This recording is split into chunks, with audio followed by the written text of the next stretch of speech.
Então, estamos conversando hoje com Elizabeth Viana e Giovanna Javier, duas pessoas que trabalham, que militam no movimento negro, especificamente com assuntos relacionados aos direitos da mulher e feminismo. Vamos falar sobre como interpretam e entendem esse conceito e o trabalho que tem feito tanto na academia, no trabalho intelectual, como no trabalho da militância dentro do movimento.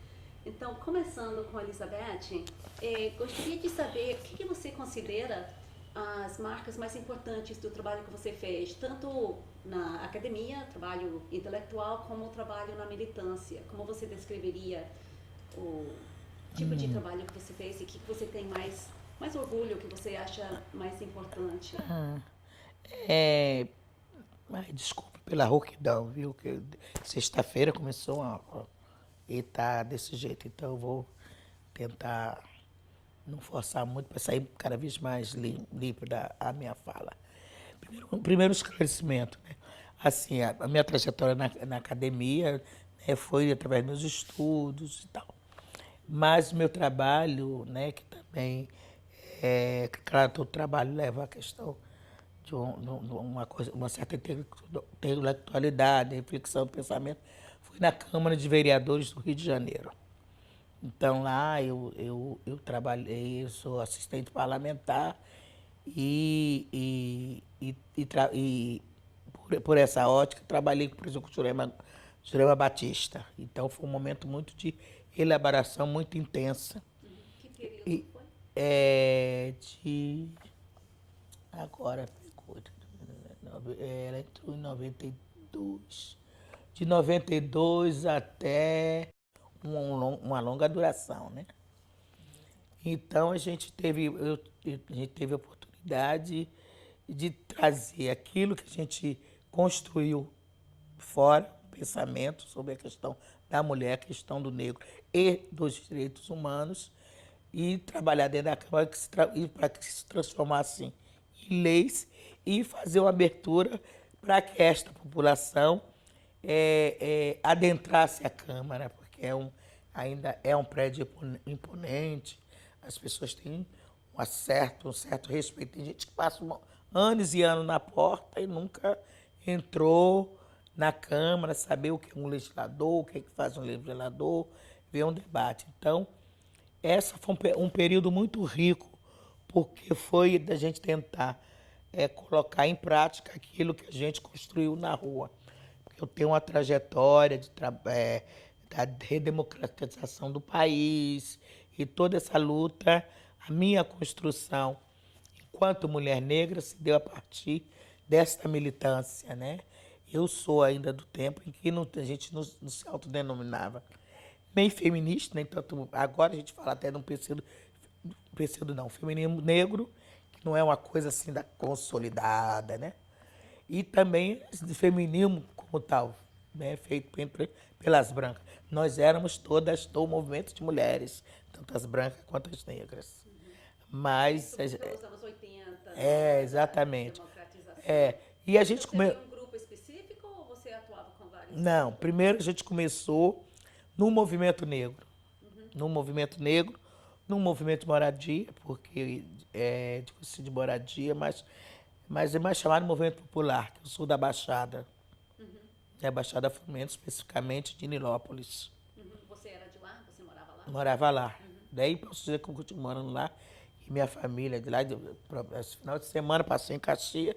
Esse final de semana já vou para lá, para Nilópolis, que eu moro sozinha aqui em Vila Isabel, mas sou a mais velha de 7 irmãos. Então, eu moro sozinha por opção. Quando eu comecei a estudar e tal, e tenho condições de pagar uma coisa aqui, facilitar, porque eu fiquei assim, chegar 20, levar 20 minutos para chegar no meu trabalho, só morando aqui, levava 1h30, 2 horas, só isso compensou tudo, né? Essa mudança, vir morar sozinha, essas coisas.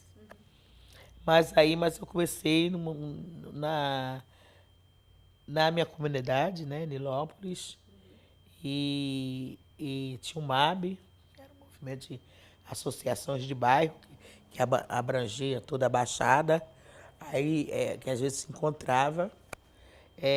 Nilópolis era um lugar que tinha até hoje é a mesma família política que domina, né, o município, e era, claro, associada com, com a ditadura, então era difícil militar.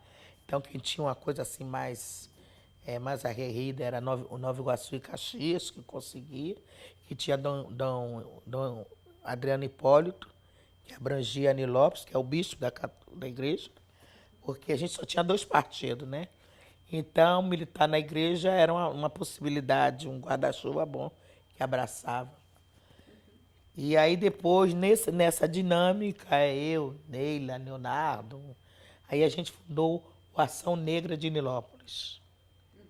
Né? E foi. Hã? O que são os nomes completos deles? Leila Nicolau, né? Leonardo, agora o sobrenome está me fugindo, né? Olha só, coisa de ter uma. Eu guardei das mulheres no lugar do homem. Porque a gente era mais próximo. Isso, né? Haroldo, não o Haroldo Antunes, o outro Haroldo, que esse já faleceu até.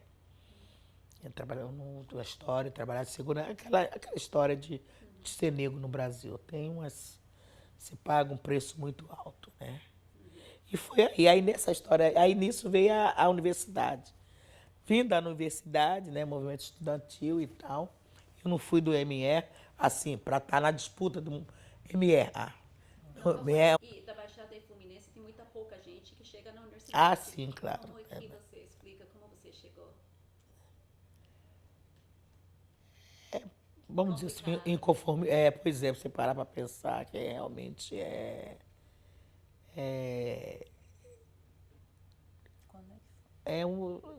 eu não tenho um nome para dizer o inconforme. Porque, na verdade, essa coisa de militância, eu acho que é uma coisa interna sua. De você querer mudar dada a situação. Eu, ao longo todo da minha trajetória, eu queria ser advogada para defender a justiça e tal, contra a injustiça e ateu. Mais próximo já, né, eu entrei na universidade com 23 anos. Eu terminei o 2º grau antes dos 19, mas achei, tinha que trabalhar.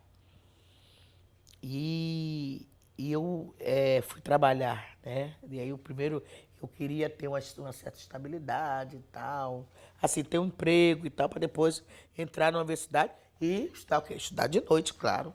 Né? Filha de operário vai estudar o quê? De noite. Então, eu sempre achei que para mim seria natural eu frequentar a universidade. Era uma coisa dada. Né? Aí, né, você vai fazendo 13, 14, 15, 16, você ainda vai. Aí chega uma hora que você vê que não é uma coisa dada, não é bem assim. Né? No caso, meus pais sempre incentivaram a gente a estudar, mas ficou claro que tinha que ser na universidade pública. E por coincidência, eu estudei em escola particular. Né? O sacrifício que meu pai e minha mãe fizeram. E que hoje eu acho que eu deveria ter feito escola pública, mas por uma história lá do cara conhecido, o cara fundou uma escola e meu pai. E sofri muito nessa escola, muito. Né, o racismo, porque até hoje você vai estudar numa escola paga, você vai estar no meio da Maria Branca. Né, e você sofre. Hoje, até o Brasil usa essa expressão bullying, né?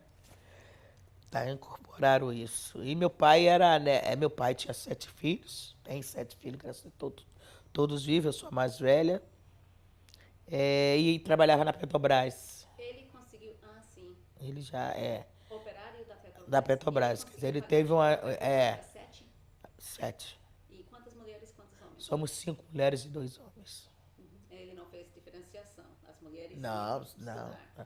Lá em casa, ao contrário, todas as mulheres, 5 mulheres têm faculdade, como se diz aqui no Brasil.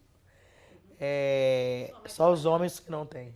Sua mãe estava em casa ou sua mãe trabalhava também? Minha mãe estava em casa, mas minha mãe baiana, né? E uma mulher negra sempre se virou, fazia cocada para vender e tal. Aquela luta, né? Mas era um casal que sempre valorizou o o estudo. Meu pai está com 88 anos. Meu pai é um homem que estudou até a quinta série. E aí, na quinta série, eu tinha que trabalhar.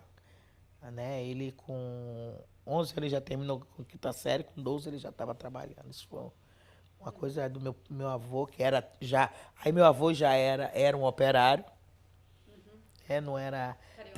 Não, baiano, meu avô. Ah, pai da sua mãe. Pai do meu pai. Ah, Meu avô, eu gosto de ver na certidão dele, ele está escrito que ele é um artista. Ele era sapateiro, né? Então, e meu avô já era uma coisa que naquele tempo, quer dizer, vamos dizer, meu pai da década de 20, ele nasceu, 20, no final da 27, 26, vamos supor, na época, 30 e pouco, ser operário, e na Bahia, que era, né, naquele tempo tudo era uma província, já era uma coisa, né, muito, trabalhava numa oficina, operário já. Então, meu avô pai do pai, sempre ele falando que ele era operário. E meu avô era sapateiro. E eu gostava de ver o documento do meu avô, parte de mãe. Primeiro Genésio, pai do meu pai. E Francisco, pai de pai. Era um sapateiro. Fazia sapatos, essas coisas. E aí ele trabalhava em casa. Meu avô trabalhou até 83 anos, até trabalhar, perder a vista. Então, aquelas coisas, aquelas ferramentas. E minha mãe... Não era oficina, não. Vamos dizer que ainda... Não era oficina, porque ainda era dentro de casa, na sala. Na sala. Então, e aí depois, assim, crescendo, participando da militância, que eu vim descobrir que eu tinha um privilégio de meus avós, pais de mães, eram casados. Tinha o retrato da minha avó, de vestido de noiva e tal. Meu pai não. Meu pai foi filho... meu bisavô não casou com a minha bisavó. Né? E meu pai perdeu a mãe com 6 anos. Não, ele perdeu a mãe com 6 anos.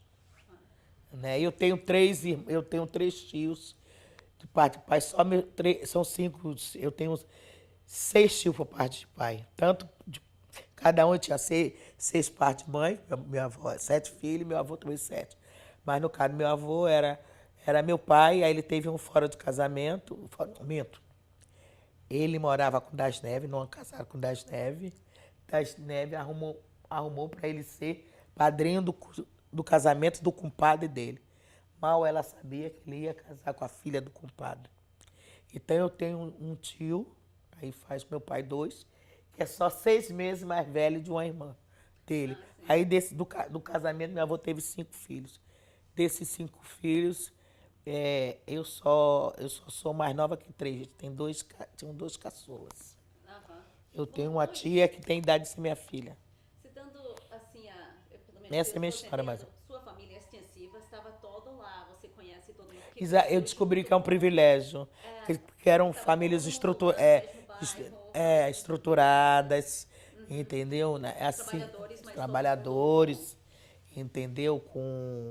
Minha mãe seguia e dizia, meu pai só permitia filho casar com casa própria, só podia sair com filha dele, parte de pai, de mãe, meu tio Chico, meu avô Chico, só com casa própria e tal, arrumado e tal, com enxoval e tal.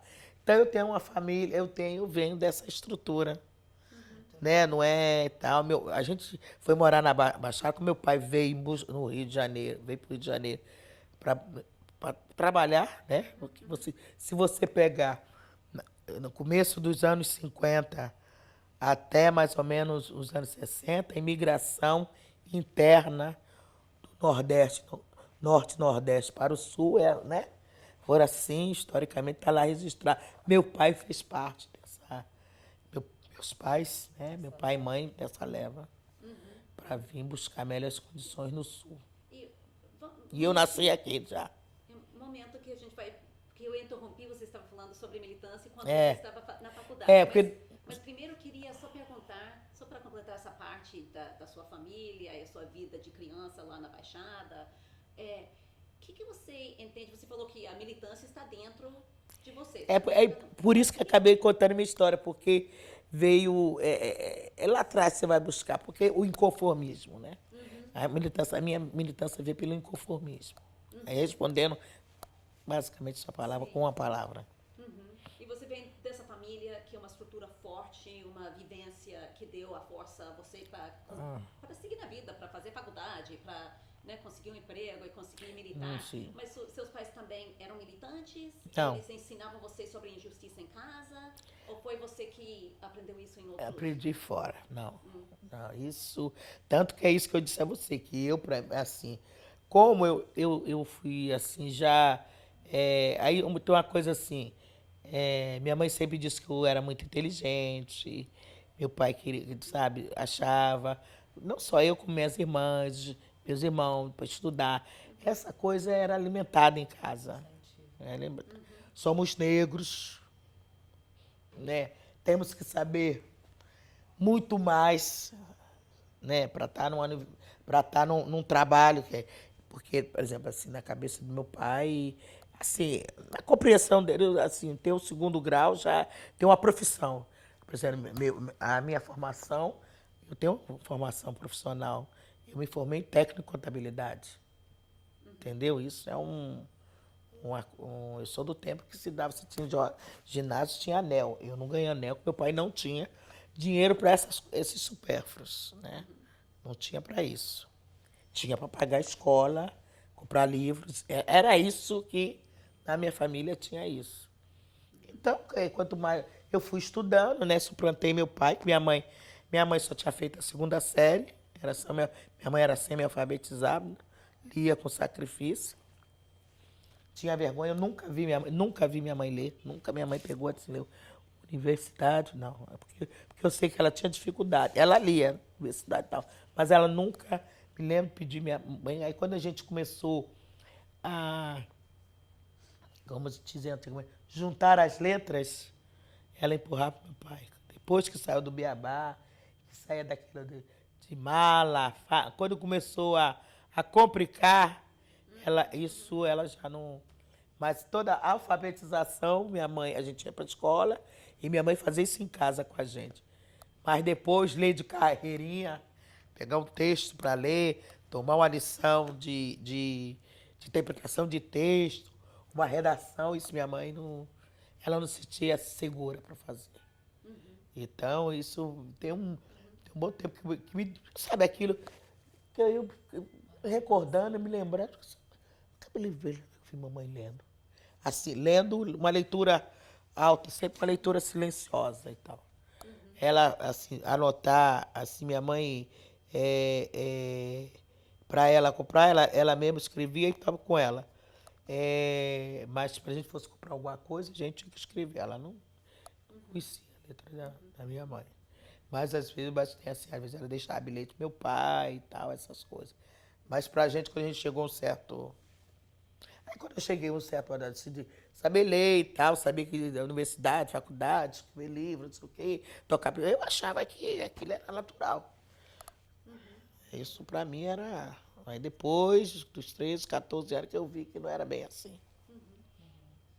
Então, essa formação familiar e a militância do movimento negro no seu bairro, na Baixada Fluminense, que levou você a começar a militar já nos anos 80.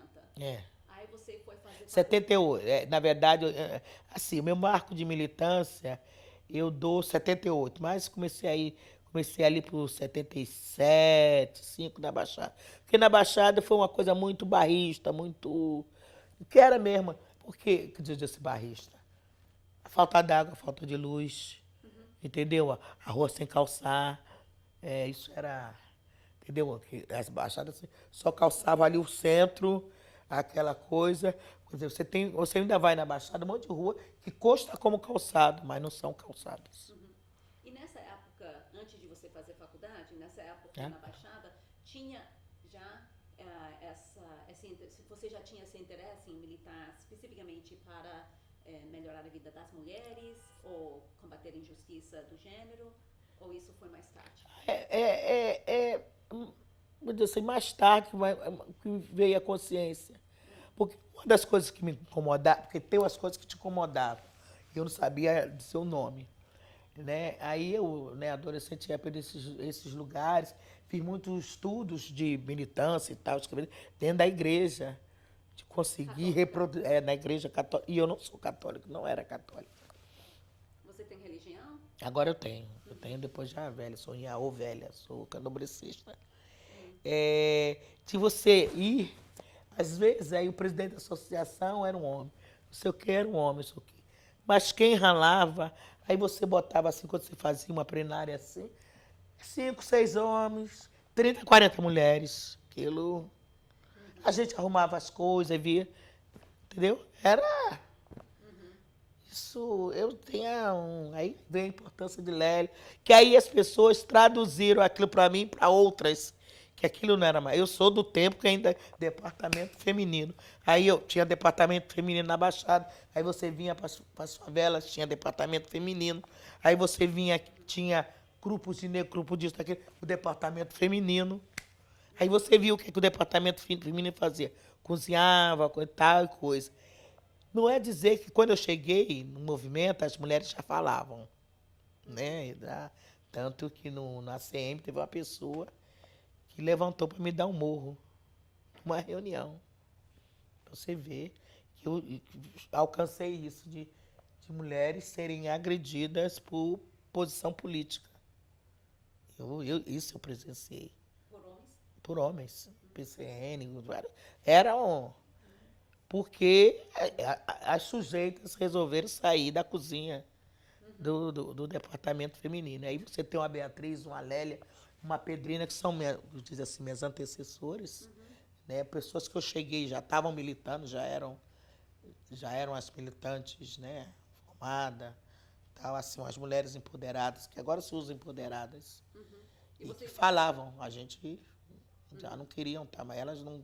Por exemplo, Lélia, departamento feminino, Beatriz, Pedrina, departamento. Encontrou outras mais velhas. E que você ouvia, via e Ouvi e via, exato, me identificar. Aí foi assim que começou o movimento de mulheres dentro do movimento negro. E nessa época, mais ou menos, chegando a essa consciência sua, essa coincidiu com a hora que você fez faculdade e veio para a cidade? Coincidiu porque foi como é que eu vou dizer, que eu tive um marco muito grande da minha assim, coisa, foi o ano que eu perdi minha mãe, né? Foi essa? Em 78, eu entrei na universidade em 78. E ela faleceu no dezembro anterior. Dezembro, em março, eu estava dentro da universidade. Minha mãe viu a preparação da gente para a universidade e tal. E meu pai dizia, mas agora que a gente vai terminar a casa, minha casa era em construção e tal. Elas querem, foi eu e minha irmã, elas querem estudar, fazer faculdade. Porque fazer faculdade até hoje é um peso para uma família operar, uma família negra, pobre, branca, ou seja lá o que for. Porque além das despesas, mesmo que você vai fazer uma universidade pública, tem passagem e tal, um dinheiro que deixa de entrar na família, entendeu?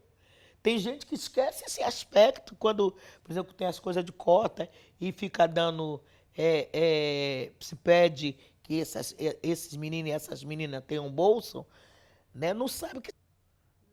E tem gente, a classe média, essa burguesia idiota que não consegue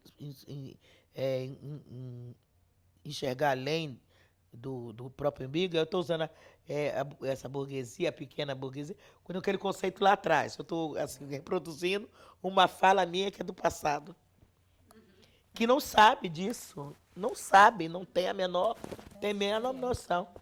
Às vezes, para uma família negra e tal, é uma perda. É uma perda. É uma perda. Porque eu me lembro minha mãe dizendo que quando vocês trabalharem, só de vocês não darem despesa, já é muito. Eu fui criada ouvindo isso, né? Só não dar despesa já significa que não precisa comprar um sapato. Imagina você comprar sapato para 7 filhos. É claro que assim, esse mês é sua vez, daqui a não sei quantos meses é do outro. Aí quando chega, aí passa pro outro. Aí quando você chega para comer, o sapato aqui já abriu. Meu pai trabalhando na Petrobras, hein? Então é isso. Então eu sou dessa geração que não acaba. E a minha tristeza agora, essa coisa do militante que você fala agora, que isso não mudou muito não, você viu? Ontem eu tive uma decepção tremenda. O menino tá no quinto período. Ele disse que vai trancar. A gente já sabe que ele trancou. Quem é? Um filho de não vou Uma dizer. pessoa É, trancou porque não isso. conseguia. É. É, com 21 anos que acha que tem que ajudar a fazer uma casa. É mole? É pro menino de 21 anos que tá fazendo faculdade, tá preocupado em fazer casa? Não, não Para a mãe dela? é. Não. Pra ele, pra mãe dele. A família, né? Aquela coisa, não dá mais despesa, entendeu? Não, achar que é homem, que é uma emergência, uma coisa. E aí foi um debate, gente. Aí eu tô dizendo, tá faltando alguma coisa nessa história. Essa história tá faltando alguma coisa aí. É duro. Mas É enfim, muito. então Baixada Fluminense, continua. você chegou na faculdade, aí você citou 71. isso como um marco que você começou uma militância já Aí. diferente Diferente. daquela que você fazia. É de fazer, que é bem. Muito diferente. Conhecer novas pessoas, novas intervenções. Porque a gente tem uma dificuldade de você que vai ao encontro. Que é eu cheguei fazendo essa crítica dentro do movimento e acabo ouvindo na reunião que nós participamos, agora cedo, a mesma coisa. A pessoa dizendo que gastou R$ 20 para chegar, não sei quantas horas para chegar no lugar, para discutir a condição. E eu também a mesma coisa. Então você que tem que ir ao encontro de uma possibilidade, porque aí você vai encontrar um movimento organizado, porque que bom que a gente agora descobre que tem gente que não considera. Há uma construção teórica ali nos movimentos. Há uma construção teórica. E não estou dizendo que a contribuição, porque agora a fulana é mestre, o outro é doutor, porque não, não. Aquelas pessoas estão. Eu compreendo o que é intelectual dele, uma reflexão uma reflexão que você faz sobre a sua vida, sobre um problema, e você busca a solução. É isso. O que é a universidade? Ontem mesmo eu estava ouvindo conversando com o menino, dizendo que como é que Sócrates ensinava na rua. É isso que era a universidade. Ela sai andando, essas coisas. Uma coisa que não tem, mas não é essa coisa arrumadinha certinha. Mas isso é uma fala minha agora, né? Agora que eu consegui agregar. E eu sou também de uma geração que a universidade era nossa inimiga. O quê? Nossa inimiga. A universidade. Mas mesmo que você estava fazendo a faculdade. A mesma que eu estava fazendo. Não, Você estava na faculdade de Sociologia. Sociologia, Ciências Sociais. UFRJ. UFRJ, no IFIX. Isso. Mas o que eu estou dizendo assim, nossa, Hoje, não sei se foi é um pouco isso. O que é? Porque quando eu. falando, não sei se eu posso ficar. É claro, não, fale até hoje. Não, por favor. Deixa eu. Não, só. Que eu dizer assim, que até hoje, quando ela diz assim, até hoje, porque, né, há uma distância de 30 anos, mais de 30 anos, você tem quanto? Eu tenho 35. Não, menos de 30 anos. Eu tenho 59. É, 24. é de você achar que você é só um objeto. Eu conheço muita gente capaz, muita gente que eu pensei que pouco tempo que eu descobri que aquela pessoa não tem universidade, né, mas estão capacitados de elaboração. Mas uma das coisas que dizia que esse militante, chegava na universidade, se perdia, incorporava os valores do branco, vinha querer morar aqui na Zona Sul, fazia um casamento misto, no caso dos homens, e aquela família negra perdia aquele indivíduo. As mulheres de uma forma diferente. Mas a Giovana ia falar sobre essa coisa de num lugar de tem essa ambiguidade, né? A história acho que dos movimentos sociais negros com a universidade. Acho que é uma história marcada por essa relação ambígua, né? De amor e ódio. Ódio. Não sei se é a melhor expressão, mas Porque de tem, medo. tem toda uma ideia também, né, de que ao entrar, que a universidade é um caminho de embranquecimento para as pessoas negras. Então, assim, isso gera também um discurso de muito ressentimento por parte do movimento negro. Movimento negro, assim, né, na sua dimensão plural também, né? Não dá para falar de um movimento só. O movimento negro é guarda-chuva. Pois é, né? E das pessoas que estão nos movimentos negros. Mas eu acho que essa relação de ambiguidade, ela também tem a ver com as nossas histórias individuais de crescer ouvindo, se não diretamente, ouvindo de várias formas subliminares que a universidade não é pra gente. Porque é esse exemplo que ela está dando. Um menino negro de 21 anos que tinha que estar preocupado em terminar a sua graduação vai sair da universidade porque entende que é a tarefa dele construir uma casa para a família morar. Isso é uma forma de te dizer socialmente que a universidade não é para você. Então, eu acho que isso também alimenta isso que eu estou chamando agora dessa relação de amor e ódio, né, dos movimentos sociais negros para com a universidade. Porque também a Beth estava falando isso, uma coisa que se discute, mas eu acho que ainda é muito pouco, é o que acontece depois que você está lá também, né? Porque a nossa batalha é muito focalizada em chegar até a universidade. Claro que hoje, né, nas universidades também tem toda a discussão sobre permanência, tem políticas de permanência associadas às cotas, mas ainda assim o processo do ponto de vista da subjetividade, do ponto de vista sentimental, é muito pouco discutido, né?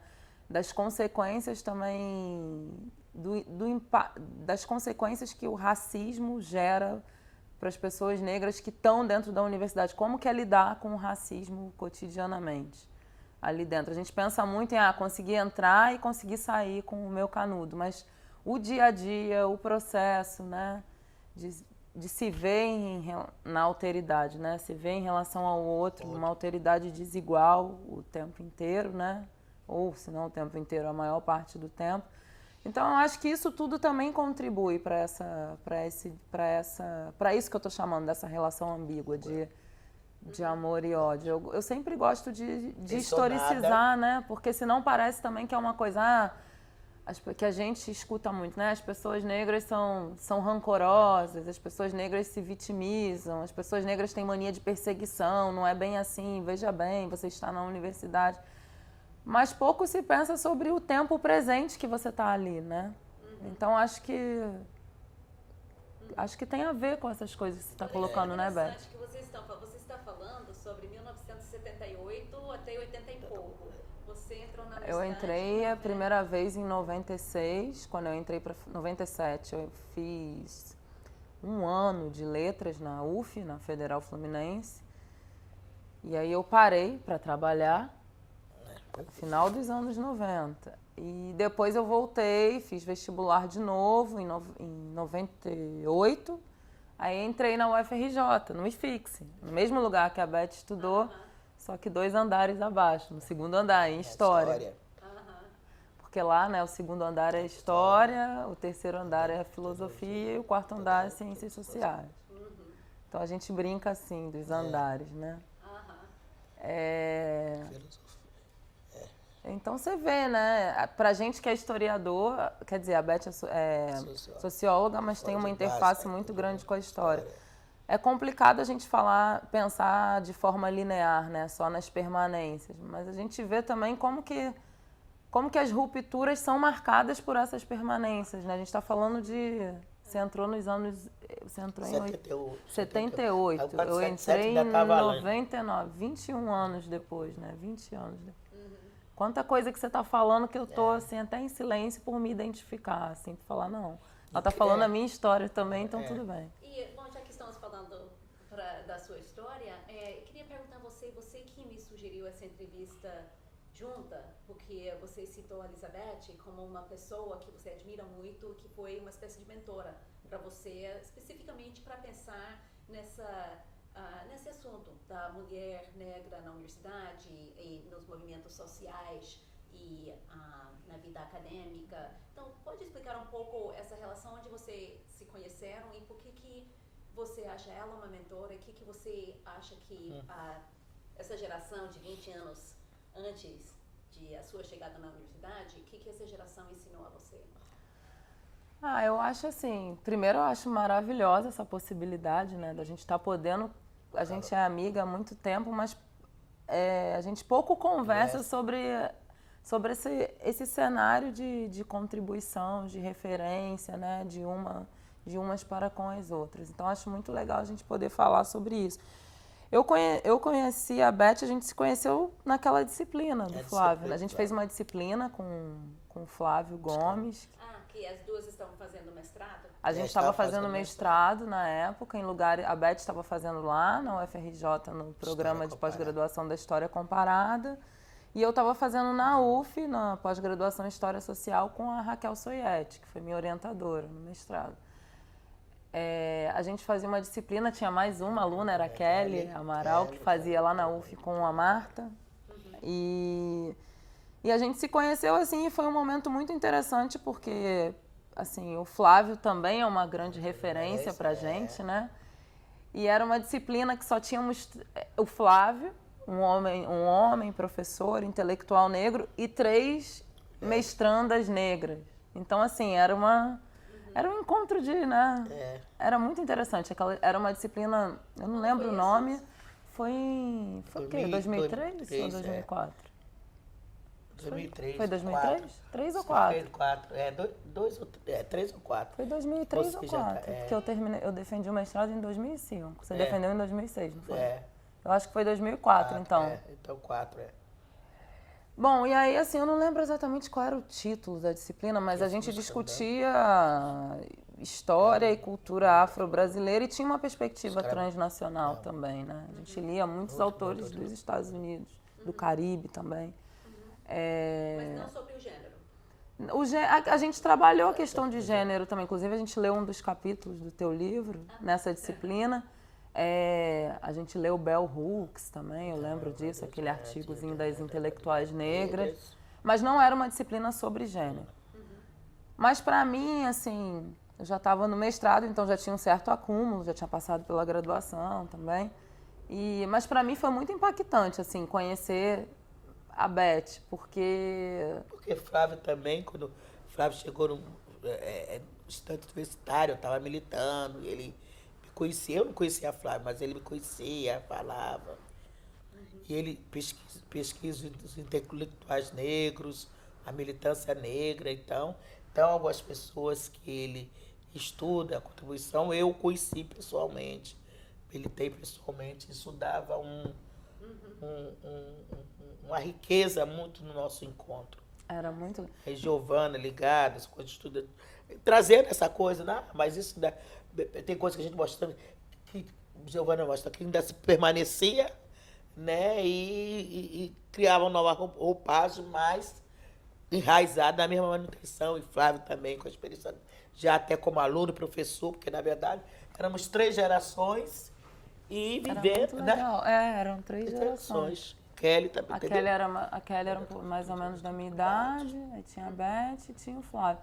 Mas, e como tempo a universidade, construção do conhecimento. E não, eu achava incrível, assim, pra mim até hoje. Assim, a gente tá fazendo um curso de pós-graduação, professor, negão, mais 3 negonas. Era uma coisa assim, até hoje é típica. Um cenário totalmente surreal. Eu nunca mais vivenciei isso daquela maneira. E ele parava para nos ouvir, né? A gente era muito interessante. Eu lembro que no primeiro dia também, que tem a ver com como a gente se conheceu, ele fez questão de apresentar a Beth, né? Então, olha, essa aqui, Elizabeth, ela é uma ativista e ela foi contemporânea da Lélia Gonzalez, que tem toda uma importância na história dela. E eu fiquei assim, caramba, nossa... E aí aquela coisa, você chega em casa e liga para os amigos, olha, eu vou estudar com uma ativista que conheceu a Lélia Gonzalez. E ela, por sinal, já é muito legal e tal. E assim, então tinha aquela coisa, e que eu acho que é muito bacana também. Primeiro, assim, todo mundo se respeitava muito, foi um curso, assim, muito marcado por uma relação de amizade também. E, ao mesmo tempo, dentro dessa ideia do respeito, tinha um reconhecimento também de, tipo, sabe... quem está chegando agora respeita quem já está aqui. Eu e a Kelly, a gente também tinha muito, que éramos as mais novas, a gente tinha muito essa coisa também. Então, várias vezes na disciplina, a Beth também botava a gente no nosso lugar. Que a gente vinha cheia de... Não, porque o conceito do fulano e o Atlântico Negro do Paul Gilroy... A Beth não é Atlântico Negro, não é assim, não. Porque na prática, o Atlântico Negro não sabe de muita coisa, não. Vou contar para vocês. Então, assim... Tinha uma troca muito grande que é... Mas ela sustentava a posição dela. Eu sou teimosa. Foi muito rico. Não, foi assim. A gente quebrava pau, né, na disciplina. Eram 3 horas de quebra-pau, né?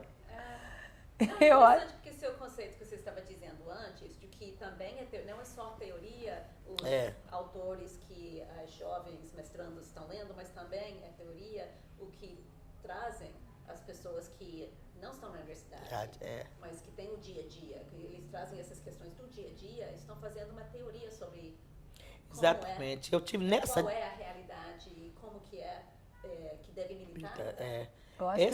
Foi isso que Giovana... Eu fico muito feliz assim, de ouvir de Giovana, mas posso usar a mesma palavra que Giovana usou. Eu posso dizer assim, a minha militância foi respeitada.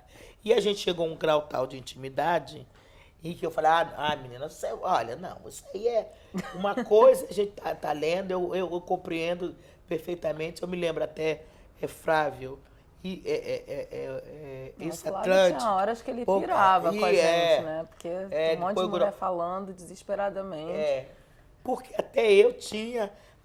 Quando eu cheguei, o meu objeto, eu queria trabalhar Pequena África. Aquela coisa da Bahia, que o samba... Outro dia, menina, eu fui colocar essa... Que é a proposta a compreensão teórica de Flávio é de outra ordem. Não é uma coisa que traz importada. Isso que o Atlântico Negro tem um percurso que você pode acompanhar, né? Mostrando de que muitos aportavam aqui, estavam naquele navio, voltavam e já levavam daqui. Então, existia essa efervescência, essa troca. Então, era esse ambiente também que existia entre nós. Então, essa disciplina foi muito bom. E aí eu reconheço que a minha experiência foi muito rica, até porque muitas construções teóricas que eu vejo dentro da universidade, que eu via foi trazida, como a gente disse, no momento das ruas. E não é apresentado hoje, como... Por exemplo, hoje eu tenho dificuldade, eu ainda até hoje, claro que eu tenho que me submeter movimentos negros. Até hoje eu tive vários embates. Não considero assim. Eu falei, e aí a minha contraposição assim, alguém fala, os movimentos feministas, por que o movimento feminista é o movimento feminista, com todas as suas diversidade e desigualdade no seu interior, e por que nós negros não podemos ter a mesma diversidade, a mesma desigualdade, e a gente não pode falar o movimento negro, os movimentos negros. Aí pega o velho Edo, que é que vive dizendo que isso é coisa da academia. Aí o movimento tem muito essa coisa, até hoje, muito bem lembrado, que ainda permanece isso. Isso é coisa da academia, vocês vão lá para a academia e aí acham que tem essa computação, que essa computação dentro do movimento quer dizer o embranquecimento. Então, nós discutimos tudo isso, né? Nos debates, ela trazendo a experiência dela, a militância dela. A Kelly é uma pessoa que não tinha tanta militância, não tinha tanto esse contato. A Giovana trazia esse contato. A Kelly era professora da educação básica, de história. E trazendo essa... E aí o diálogo com os partidos políticos, não sei o que, toda isso tinha na nossa aula, né? Eu vinha também de uma história... Eu fiz movimento estudantil. Então, assim, eu também já tinha essa coisa uma bagagem do ativismo, assim, já enraigado. Eu fui... Hoje em dia não sou mais, mas eu fui militante de uma corrente do Partido dos Trabalhadores, a Democracia Socialista. Pessoal. Não, do DS. É uma corrente do Partido dos Trabalhadores, é uma corrente trotskista do Partido dos Trabalhadores, Democracia Socialista. Então, eu entrei no movimento estudantil, eu fiquei um tempo independente, né, fazendo ativismo sem estar em nenhum partido. Depois eu fui para essa corrente, já no primeiro ou no segundo ano da graduação. Então, assim, quando eu cheguei no mestrado, já nessa época, 2003, 2004, eu já não estava mais na democracia socialista, mas eu já tinha toda... Eu fui formada historiadora como uma ativista do movimento, como uma militante do movimento estudantil. Então eu já tinha toda aquela manha, aquele traquejo, inclusive toda a desenvoltura também, aquela coisa de conciliar, né, as leituras, as obrigações da vida universitária com o ativismo, e também sempre preocupada em encontrar o equilíbrio disso, porque eu sabia que, para mim, o significado de estar ali na universidade era muito diferente do que o significado das minhas amigas de militância do movimento estudantil brancas, classe média, Zona Sul. Então, assim, no movimento estudantil, onde hoje eu acho que está um pouquinho diferente, mas na minha época, a questão racial não era a pauta prioritária. Então, veja que eu militava... Mas, assim, hoje, por exemplo, lá no IFIX, você tem o coletivo negro Carolina Maria de Jesus. São estudantes negros que... tem estudantes ativistas de partidos políticos, mas também tem estudantes autônomos que entenderam que era importante fundar um coletivo negro Carolina Maria de Jesus. Então, lá no IFIX. Na minha época, não tinha isso. Teve uma tentativa de alunos negros do IFIX, mas não deu muito certo, assim, se perdeu. Então, assim, eu já tinha esse senso que eu acho que as pessoas negras, de uma forma geral, né, aprendem desde pequeno. É o senso de lidar com a desigualdade, né? Como você vai lidar com a desigualdade no dia a dia. Jogo de cintura. Que eu percebia no movimento estudante, eu ficava assim, caramba, só tem eu e mais 1 ou 2 pretinhos aqui, né? Não é isso que a gente está discutindo aqui. E toda vez que se tentava discutir, não era um tema também muito bem-vindo, né? Porque a questão era, fora FHC, fora o FMI, não vamos pagar a dívida externa. Então, assim, eu estava ali, mas eu sentia que não era também o lugar, assim, né? Então, foi muito interessante conhecer a Beth um tempo depois. Claro que durante a minha graduação eu já tinha tido... E durante a minha história também, como criança, como adolescente, como mulher negra, contar experiências concretas de ser uma pessoa negra. Mas, assim, no contato direto do ativismo, acho que a Beth foi a primeira pessoa assim, mais direta do movimento negro, que aí é movimento negro mesmo, no singular, né? Do movimento negro com quem eu tive contato. Assim. E aí foi muito interessante porque ela personificou tudo, a coisa da ativista do movimento negro, ser uma mulher negra que vem da Baixada Fluminense e que ascende social e economicamente através da universidade. É como um espelho. Eu falo, caramba, cara, eu tô assim, guardadas as devidas proporções, eu tô me vendo, né? Então, e aquilo para mim foi muito marcante. Tanto que a gente, até que nos últimos tempos a gente tem tido mais contato, né? Mas muitas vezes a gente já ficou anos sem se falar, e meses, mas assim... É uma pessoa que eu sempre lembro, que é marcante para mim. Qualquer coisa vai estar lá na minha dissertação, ela foi na minha defesa, eu fui na dela, tá nos agradecimentos da minha tese. É uma pessoa que eu sempre lembro, é uma mulher negra que para mim é minha musa inspiradora. Então, duas coisas, a gente acabou não chegando à pergunta para você, de como a sua vida pessoal levou você à militância porque você já começou falando sobre o encontro no mestrado e a sua experiência na faculdade, política, que levou você a valorizar o que a Beth oferecia enquanto modelo ou mentor para você. Mas você pode falar um pouco sobre a sua vida, porque você mencionou assim, a sua vida pessoal também levou você a ter uma determinada perspectiva que você trazia com você quando você ia às reuniões dos ativismos, diferente tipo de ativismo estudantil. Então, você pode falar mais um pouquinho sobre isso? O que você vê no seu trajetório pessoal que levou você a querer militar e procurar a maneira que você queria militar dentro da faculdade? Eu acho que, assim, são várias coisas. Eu acho que essa coisa do querer militar, eu acho que eu nem vejo outro caminho. Eu acho que a gente que é preto está militando diariamente. Então, assim, mas claro, eu entendi, também tem a dimensão da militância orgânica, né? Mas, assim, eu venho de uma família de mulheres negras, né? Então, assim, isso hoje, quando eu olho o que eu estudo, a coisa do feminismo negro, por que isso é tão caro para mim, estudos de gênero também, e eu acho que tem tudo a ver. Então, assim, eu fui criada numa família negra, conduzida por mulheres, né? E Mulheres são sua mãe? minha mãe, minha avó, minha tia. Tinha o meu avô também, que era o homem do nosso núcleo familiar. Mas, coitado, a gente tratorava o meu avô, porque a gente decidia tudo. Minha avó era super assim, todos têm que rezar a minha cartilha. Então, assim, meu avô seguia o fluxo, coitado. Tinha outras meninas também ou era só você?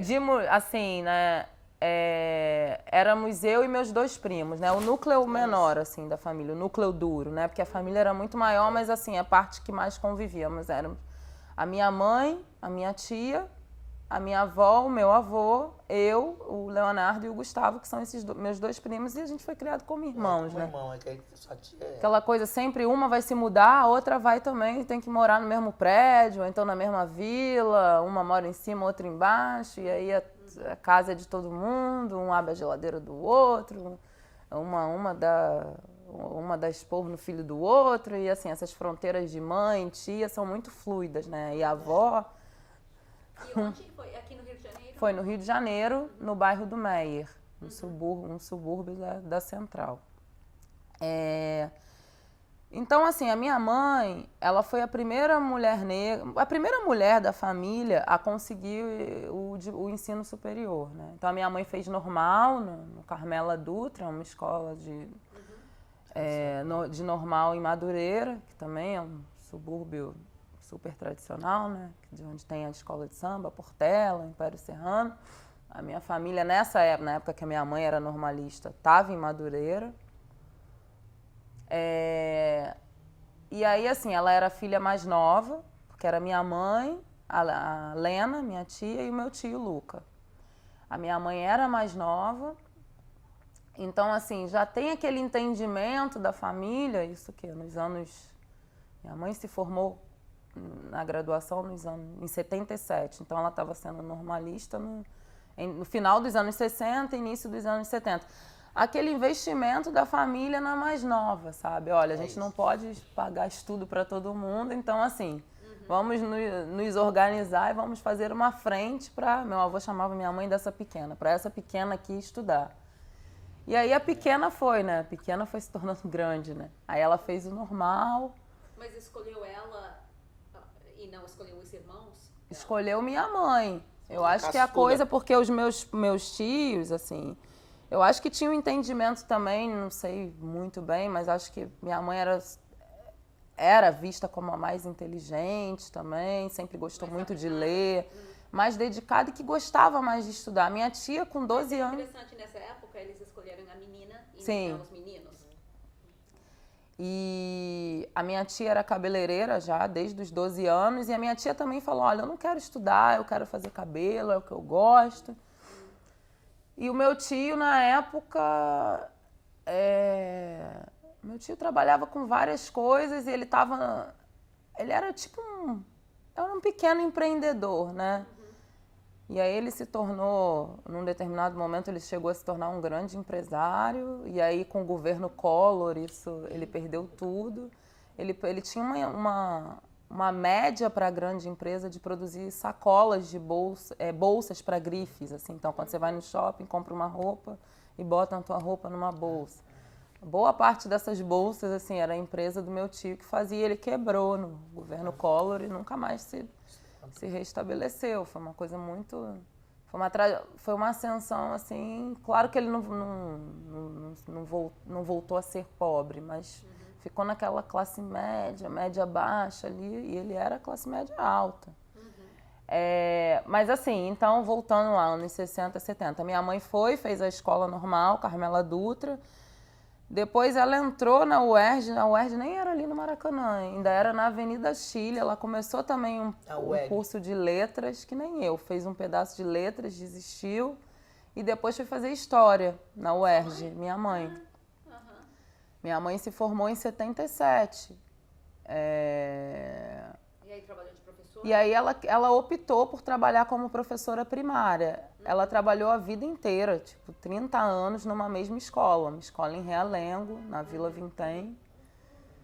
Quer dizer, uma escola próxima à Vila Vintém, em Realengo, mas que boa parte dos alunos era da comunidade da Vila Vintém, que já é Padre Miguel, mas é próximo. Então, assim, eu desde cedo tive essa coisa, né, de ser educada por uma educadora. O que para mim era um grande paradoxo, porque a minha mãe trabalhava o dia inteiro nessa escola, então a gente morava no Meier, ela dava aula em Realengo, então isso quer dizer que ela saía de casa às 5h30 da manhã e chegava em casa às 8 da noite. Então quem me educou, quem me deu a mão para juntar as letras, minha avó falava assim também, foi a minha avó, que era uma mulher assim semi-analfabeta. Imagina, ela tinha maior orgulho de dizer que ela aprendeu a ler, escrever e ver a hora sozinha. Porque foi uma mulher que a gente hoje estuda pós-abolição, essas coisas, né? Ela perdeu, minha avó é de 1919, então ela perdeu a mãe com 11 anos. Ela perdeu a mãe dela em 1930, né? Então, isso, né? Em 1930. E aí ela ficou morando de casa em casa como escravinha, né? Um destino também muito comum, né? Das pessoas negras daquele tempo. Então ela era muito em defesa da honra. Minha avó era totalmente assim. Então era aquela coisa, olha, nunca lá em casa teve dúvida de que a gente era preto, que a gente era negro. Nunca teve essa... Às vezes as pessoas falam, eu me descobri negro. Lá em casa a gente sempre soube, mas era aquela coisa assim, olha, nós que somos negros, a nossa roupa não pode ter uma manchinha, não pode ter um amassado. A gente tem que falar baixo. Se a gente ligasse o som alto, tomava porrada, tomava mesmo. Muito, né? É a assim mesma história que você mesma contou história. sobre sua família da Baixada. Tem sempre que falar baixo, sabe? Tem sempre que tirar as melhores notas. E assim, é uma forma muito intensa e perversa também de construir a sua identidade racial. A coisa do cabelo. Eu lembro que a minha avó penteava meu cabelo, meu olho ficava assim, não tinha um... E amarrava, fazia um nó aqui pra não, sabe? E aí, assim, a minha mãe, ela... Então, assim, quem foi a minha grande educadora foi a minha avó, Leonor. Tanto que na tese eu dedico a tese às mulheres da minha família, ao Álvaro, meu marido, mas a minha avó eu coloco, a minha trançadeira de fios e de ideias. Porque eu lembro até hoje, assim, a escova, sabe? Ela penteando o meu cabelo. E eu acho que tem tudo, acho que era um jeito dela de tipo, de amar, né, de cuidar, e que só quando adulta eu fui entender isso de proteger, né, do mundo lá fora, do racismo, porque a minha mãe, assim, ela estava trabalhando o dia inteiro, mas ela tinha um senso uma percepção muito aguçada de que a educação era o caminho pra gente. Então a minha mãe me colocou numa escola privada também, do bairro, que era uma escola super cara na época. E eu fui pra lá. Então, assim, na cabeça da minha família, eu acho que estava resolvido. Não, essa pequena aqui vai estudar também e tudo vai dar certo. Só que quando eu cheguei lá, era pavoroso, porque só de alunos negros só tinha eu e um outro rapaz, que era o filho da moça que vendia pastel na cantina. Então, assim, tinha uma diferença entre mim e ele. Eu estava lá como uma aluna negra pagante e ele estava lá como um aluno negro bolsista, que na época nem se falava bolsista. Acho que as pessoas deviam falar que estavam fazendo um grande favor, né? Na verdade, eu acho que essa devia ser a conversa que rolava. Então, assim, você se perceber... Eu fui para essa escola com 11 anos. Antes eu fiz uma parte em escola pública e uma outra parte em colégio de freira, que também foi uma experiência pavorosa também. E, assim, você se perceber como diferente, sem saber entender, sem saber formular por que você está sendo diferente, na verdade não é um diferente, você é desigual ali, né? Então eu acho que isso contribuiu muito pro pro meu ativismo. E lá em casa também, porque a minha avó era muito de... Ela falava assim, vamos às falas. E aí, vamos às falas, ferrou, porque era colocar tudo, como ela falava, em pratos limpos. E aí, assim, coitado de quem fosse às falas com ela, porque ela descascava. Então, assim, era aquela... Eu acho que isso me marcou muito, assim, o meu senso de ativismo. E eu sempre, nessa escola que eu estudei, eu me sentia muito incomodada, porque eu não conseguia compreender. Eu falei, pô, eu sempre tiro boas notas, eu sou uma aluna educada, tenho tal bom comportamento e tal, mas assim, eu nunca sou escolhida para ser representante de turma, eu nunca fui escolhida para carregar a bandeira do Brasil. Hoje em dia eu agradeço, né? Não ter sido escolhida para carregar a bandeira do Brasil. Eu nunca estava na frente na hora de cantar o hino nacional. E aí você vai aprendendo a construir a sua identidade assim, no preterimento, que é muito... E eu não conseguia entender por quê. Eu lembro quando eu estava no colégio de freiras, uma vez eu levantei o dedo e perguntei para a professora, mas por que a fulana vai segurar a bandeira tal se eu tiro a nota maior que a fulana? Então, olha só. E eu fico pensando, caramba, eu perguntei isso. Caraca. Tu lembra que ela respondeu? E aí ela respondeu uma coisa assim, então, quem quer que a Giovana carregue... Ela colocou a questão para a turma, quem quer que a Giovana carregue a... E aí ninguém levantou o dedo, imagina. Que situação. Então, assim, eu fui construindo a minha identidade racial nesses termos, né? De ser aquela coisa do livro do Florestan e do Roger Bastide, negro no mundo dos brancos.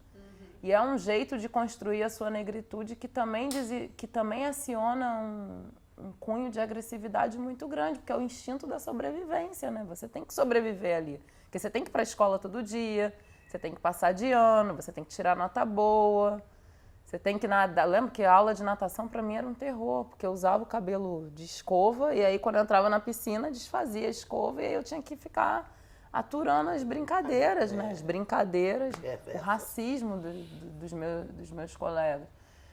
Então, assim, eu acho que a minha vida escolar me empurrou para essa situação de aprender a encontrar respostas para a desigualdade, né? Então, assim, eu fui a vida inteira, na minha família ninguém era ativista do movimento negro. Não tinha... Foi um erro, né? Eu falei na minha fala, é isso. Que aí você é minoria. Até hoje, casal de Anu. Minha colega do Seito, Cileia, a gente era considerado casal de Anu, porque nós éramos as mais negras e eu não era uma negra de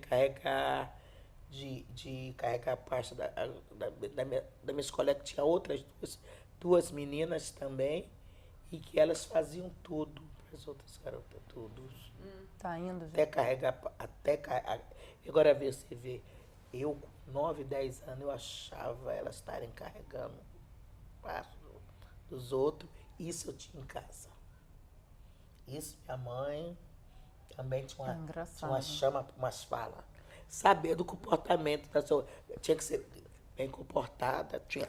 O branco da minha mãe era branco.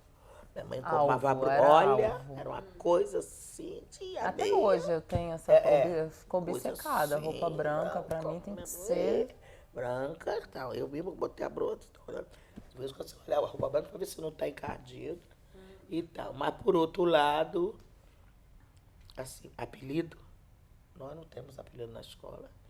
Meu irmão ficou muitas vezes de castigo, porque botava um apelido.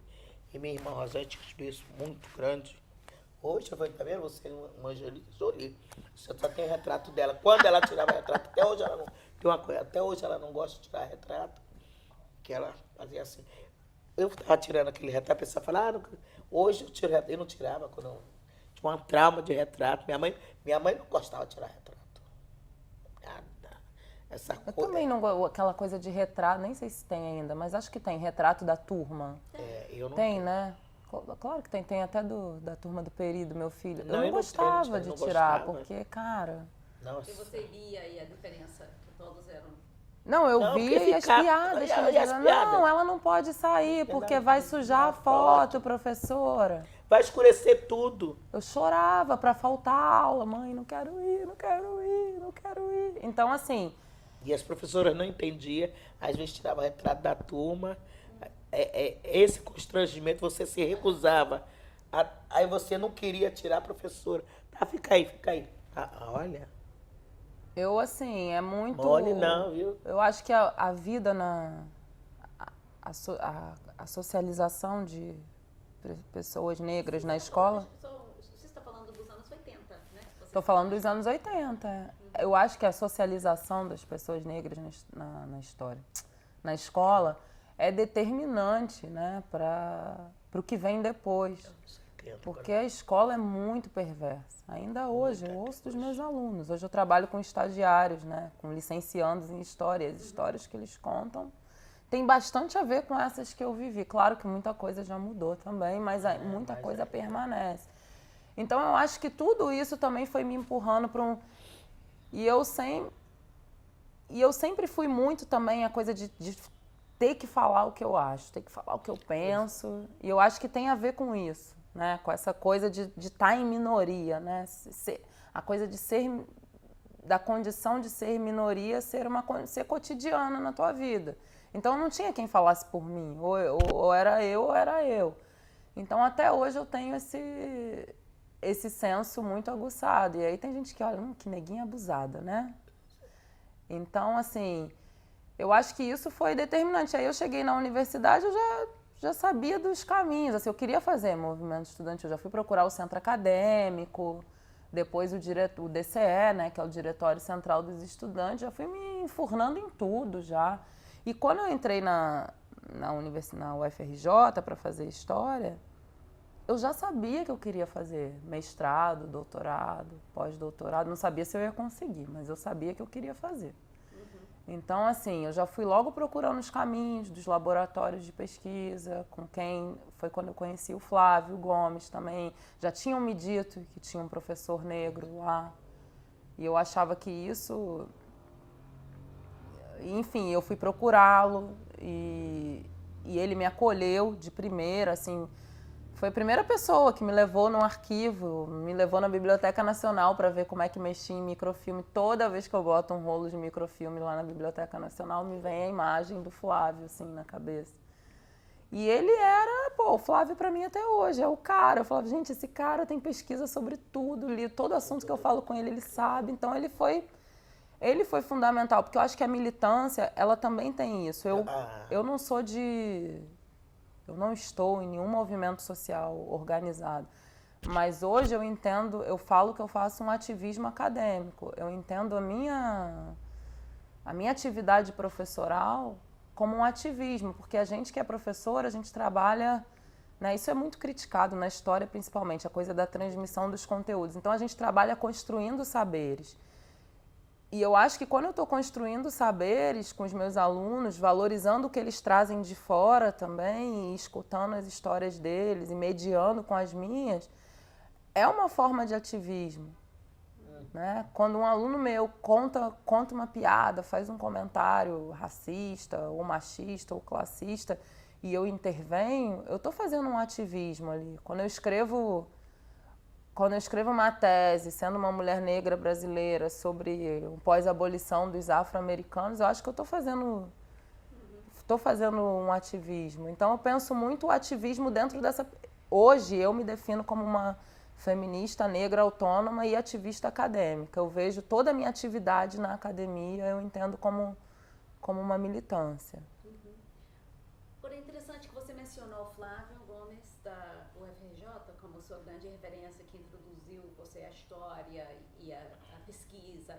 Mas quando você foi fazer mestrado, você escolheu uma feminista para para ser sua orientadora, a Raquel Sayed, foi? Então, eu queria fechar nossa entrevista falando, porque é interessante, eu estou puxando o assunto mulher, e vocês falam, não é possível para vocês separar, ou não querem separar, o fato de estudar mulher e ter consciência de gênero do fato da situação do negro na sociedade brasileira. Estão entendendo? Sim. Então, vamos falar um pouco sobre essas escolhas de vocês duas. Você começou um pouco a falar sobre movimento do local e depois dentro da universidade, onde você teve contato com feministas um pouco mais velhas que você, que já estavam dentro do movimento negro e questionando a liderança masculina, que não abria espaço para a mulher. Então, pode falar um pouco mais sobre como você entende a sua atuação dentro do movimento em termos do feminismo? Você se considera feminista? Me considero feminista. O que é feminismo e como você vê a sua atuação dentro do movimento como feminista? E depois eu vou perguntar como que isso forma parte da história do feminismo no Brasil, ao saber. E, nossa, uma tese. Dá conta, porque aí, como eu falei, era movimento popular, que na época chamava movimento popular, eu chamei de bairro porque esse movimento popular era muito, a gente atuava muito no entorno, né? No seu entorno. Por exemplo, movimento de favela, proporção com as favelas da Baixada, quer ser Baixada e tal. Aí eu entro na universidade, foi uma coisa mais ampla. O que foi essa coisa mais ampla para mim? Não foi um movimento de classe, foi questão racial. Aí eu conheci Lélia Gonzalez, né? Conheci, a primeira vez que eu vi Lélia Gonzalez foi dentro da universidade com uma professora, que ela deu aula lá no IFIX. Então você Boia Fria foi aluna dela? Não cheguei a ser aluna dela, que ela saiu. Logo no meu primeiro ano, ela dava aula de ciência política e ciência política e antropologia dessa e sociologia, já era no final. No final a gente estudava os clássicos e tal. E ela dava aula de ciência política, que já era uma específica. Mas ela não ficou muito tempo, porque ela era a boia fria da educação. Porque no período. Aí minha história é cheia desses adendos, porque eu estou inserido dentro da história do Brasil. Tinha tido o 477, que é dos alunos, e o 478, acho que é 79, que é dos professores, tinha esvaziado com a universidade, acabado com a universidade. Tinha mutilada, olha, em 64, 68, 67, 68, 66, 69, e foi a mutilação, cortar a cabeça da universidade. Então ficou uma defasagem de muitos professores. Aí a universidade tinha perdido sua autonomia, não tinha concurso, os militares não faziam concurso, a universidade não podia. Aí eram os professores, iam dar aula sem direito a nada. Aí chamava boia fria da educação. Eles não tinham direito a... E Lélia foi uma das boias frias da educação. Dava aula sem vínculo nenhum com a universidade. Quer dizer, você tinha que dar aula, que a universidade não podia parar. Mas aquela coisa que a gente chama... um ditado do pobre de pé quebrado. E ali eu tive contato com o movimento negro e tal, porque houve um evento que Lélia participou. Aí eu tive essa possibilidade de troca com Giovana, eu tive com Lélia num evento de racismo dentro da universidade, né? E tal. E aí eu fui muitos anos militando no movimento.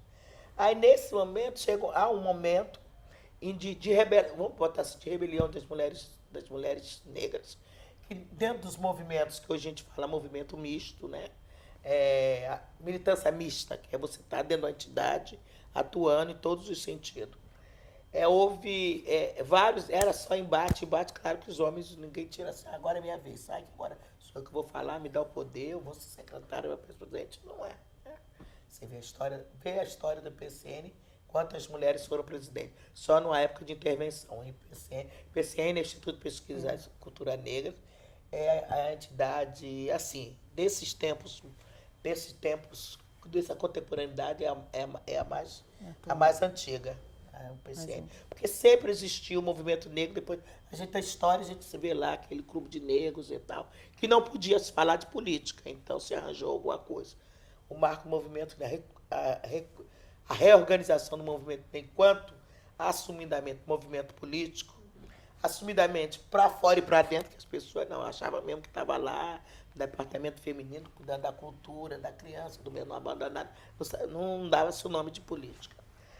E aí um rompimento, e aí eu participo da fundação do Nezinga, Coletivo de Mulheres Negras, Isso foi né? quando? Em 83, que é a fundação do movimento, como a Sueli Carneiro diz, né? E nós, as feministas, nós os estudiosos de negras, né? E aí é uma coisa bem... Isso foi o primeiro grupo feminista negro no Brasil, que é, de fato, assumidamente feminista. Aqui no Rio. Aqui no Rio e no Brasil, que tinha como tarefa o combate ao racismo e o sexismo. Os outros não. Não tinha essa característica. Assim, parar para pensar o que é o machismo, o que é o sexismo, que era Pra muito mulher mais. negra. Né? Que, na verdade, quando eu comecei como militante a pensar e atuar, a palavra mesmo sexismo, que era uma coisa, uma palavra, um conceito que Lélia trabalhava conosco, né? Foi assim que eu fui para o movimento feminista e me considero feminista. No começo, não, a gente não sabe, tanto que agora que diz que o Lizinga era feminista. Lélia que se dizia feminista, mas a gente não achava que a gente era feminista, a gente era do movimento de mulheres, porque o feminino não está preocupado com a bica d'água, a falta de luz. Isso não há mulher preta que não possa deixar de falar sobre isso. Passa A Giovana está dando aula agora na universidade, ela não pode deixar de ver as dificuldades dos alunos que eles trazem para ela. Ela não adianta estar morando não sei aonde, sabe? Está com o filho com outra estrutura, como ela fala, de uma ascensão social e política, porque é jogado na cara dela toda hora. Ela tem que não dá. Então, uma mulher negra não dá para ela. Foi assim que a gente começou a construir o feminismo, o feminismo que é feminismo negro. Não posso falar do meu corpo, que a nossa discussão é a bica d'água. Por que eu estou falando isso aqui? Porque a gente participou de reuniões, eu não estou aqui na Avenida Atlântica, quando a gente ia ter reuniões com as mulheres, né, que também eram mulheres, eram mulheres do movimento de mulheres, muito depois que se autodeclararam feministas. As brancas, os femininos chegou aqui no Brasil, são femininos, isso era coisa mal amada, não sei o que, era foi uma demanda política, uma luta política intensa para você se assumir como feminista.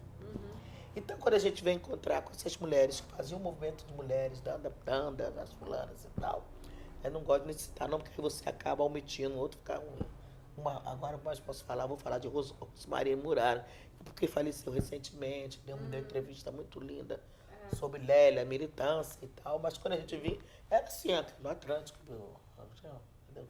nossa assim vejo o mar. Então, e aí a gente ia, muitas das vezes, ia para essa reunião e vinha uma pretinha servindo água na bandeja. Aquilo dava... Aí era o retrato da gente. Aquilo... Me lembro a vez que a gente foi uma reunião lá, não vou dizer nem o nome da pessoa, lá na Fonte da Saudade, a gente assim, a lagoa, coisa linda. Essa sala aqui é minúscula. Isso aqui não era.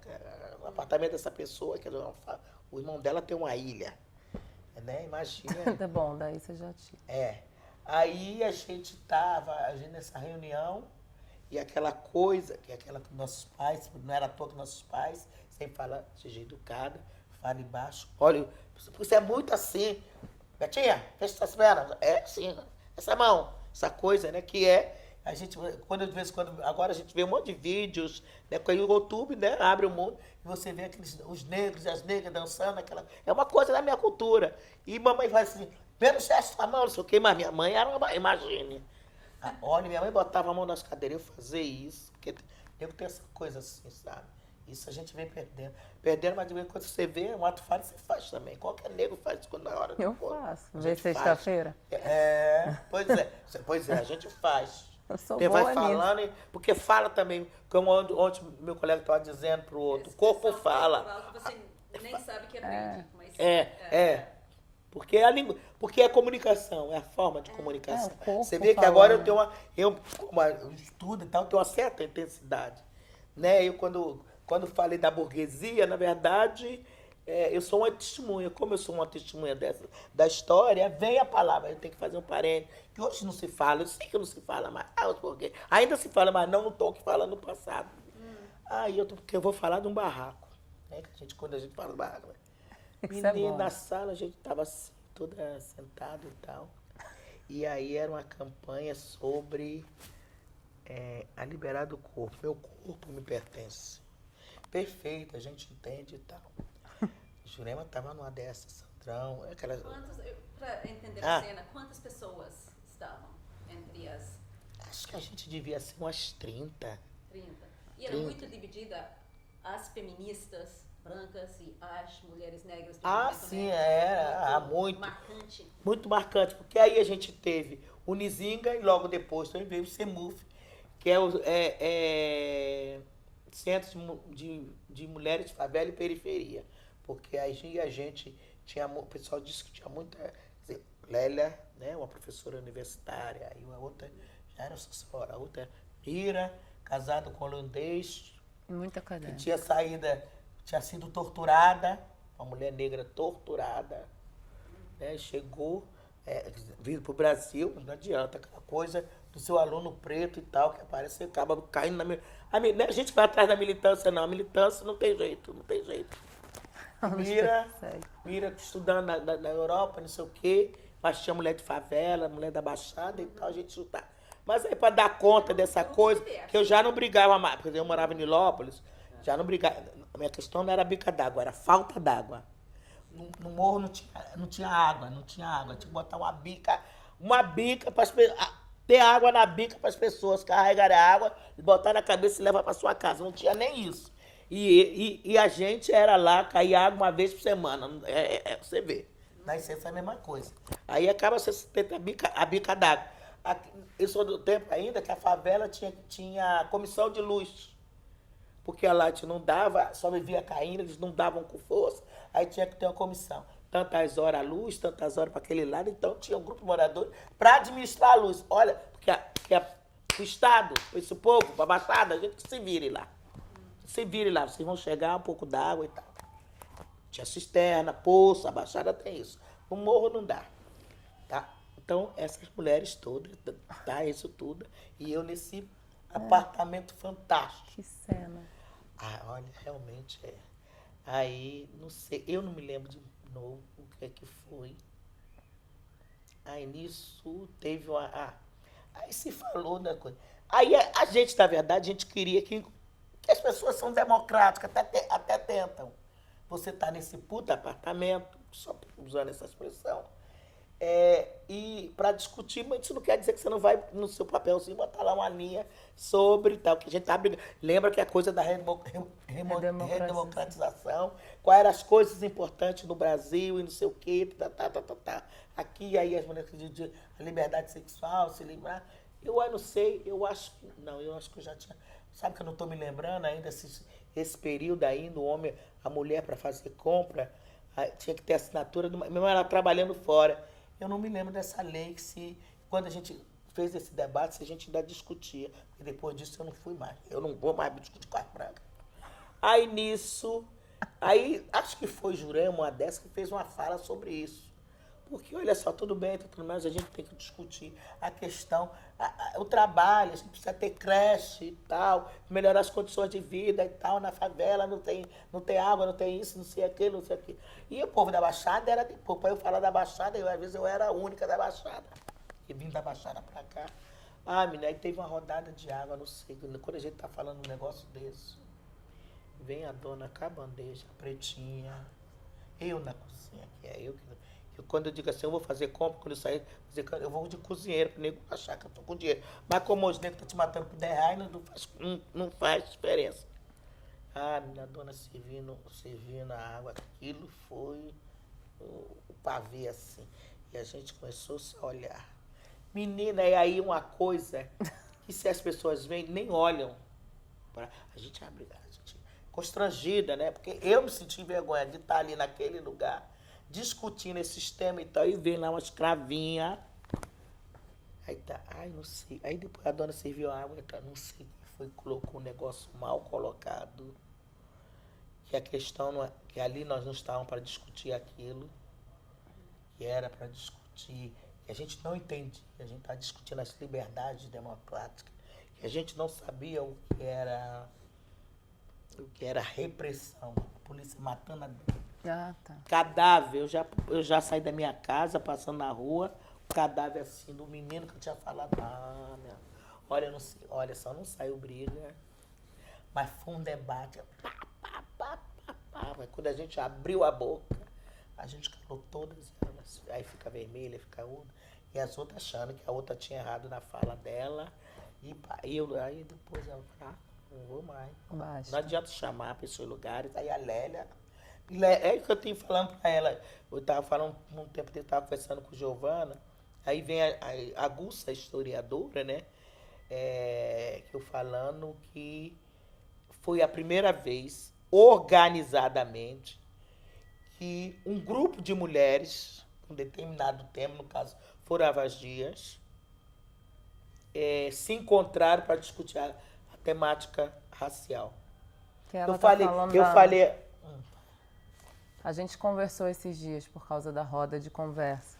Que você foi na sexta, que a gente organizou. Que foi na semana passada, que estamos fazendo agora o vínculo entre esse grupo, que foi em 1980 e pouco. Esse contato entre feministas negras. 84, 85. Você vê que 86. Antes da Constituinte. Na Constituinte, a discussão da Constituinte, porque teoricamente não cabe não cabe na Constituição, de fato, você dizer que tem que dar, ter infraestrutura, creche, não cabe. Teoricamente não cabe, apesar que tem lá. Que essa empresa, X, não adiantou nada. Porque isso é resultado do nosso trabalho. Lá, cada empresa, a partir de 500 funcionários, tem que ter creche. Isso é letra. Porque no meu país é assim, pega, não pega. Essa é uma lei que não pega. Então, a gente estava discutindo isso, né?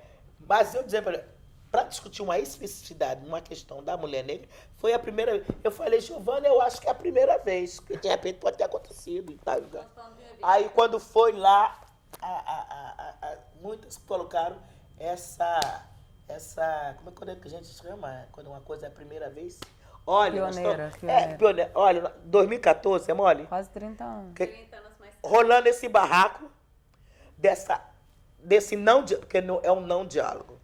Porque muitas das vezes, o que é que acontece? É um diálogo quando a gente assimétrico. senta com mulheres feministas, antirracistas, partido tal, não sei o quê, aí você faz um rol de reivindicação.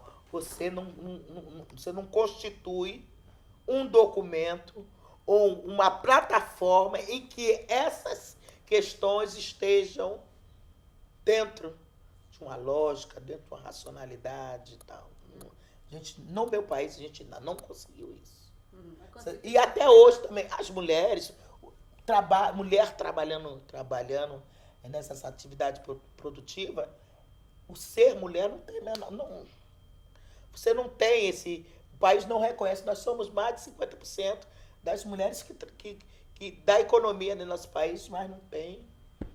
Não é uma coisa paternalista, que é considerada uma coisa paternalista, a coisa de ter creche, essa coisa de respeitar. Hoje a gente fala, sabe, do TPM, mas a sua singularidade, a gente falava não era nem singularidade, era muita coisa. Era especificidade da mulher, da necessidade da creche, para ela ter tranquilidade, para trabalhar, não sei o quê. Para poder produzir melhor. Para poder produzir. Não tinha essa. Gênero a gente sabe que é recente, né? Esse conceito. Para dar conta, porque não é um problema das mulheres, para dar conta da relação entre homens e mulheres, essa relação na sociedade. Então, isso é uma coisa. Então, aí, às vezes, por exemplo, assim, Giovana me dá muita a oportunidade, porque eu estou num período muito. Como é que eu vou dizer? Não é ruim, mas de reflexão, vou fazer aquela coisa.